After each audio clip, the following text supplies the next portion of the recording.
Now, he did make some remarks about the theory of evolution, which at least insinuated that this was somehow incompatible with theism. And I have 2 points to make about this. First, I think that the theory of biological evolution is simply irrelevant to the truth of Christian theism. Genesis 1 admits all manner of different interpretations, and one is by no means committed to six-day creationism. Howard Van Til, who is a professor at Calvin College, writes, "Is the concept of special creation required of all persons who trust in the Creator God of Scripture? Most Christians in my acquaintance who are engaged with either scientific or biblical scholarship have concluded that the special creationist picture of the world's formation is not a necessary component of Christian belief.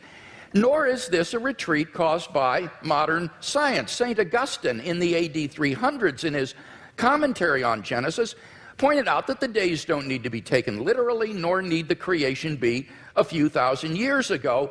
Indeed, he suggested that God made the world with certain special potencies that would gradually unfold over time and develop. And this interpretation came 1,500 years before Darwin, so that it is not a forced retreat in the face of modern science. So any doubts that I would have about the theory of biological evolution would be not biblical, but rather scientific. Namely, what it imagines is fantastically improbable. Barrow and Tipler, 2 physicists, in their book, The Anthropic Cosmological Principle, list 10 steps in the course of human evolution, each of which is so improbable that before it would occur, the sun would have ceased to be a main sequence star and incinerated the Earth.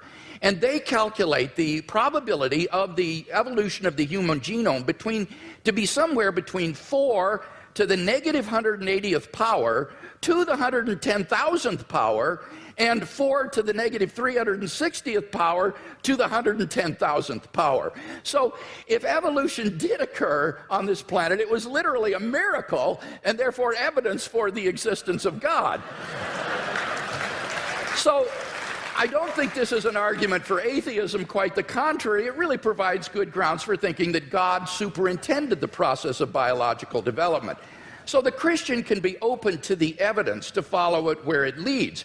By contrast, as Alvin Plantinga has said, for the naturalist, evolution is the only game in town. No matter how fantastic the odds, no matter how improbable, it's got to be true, because there is no intelligent creator and designer.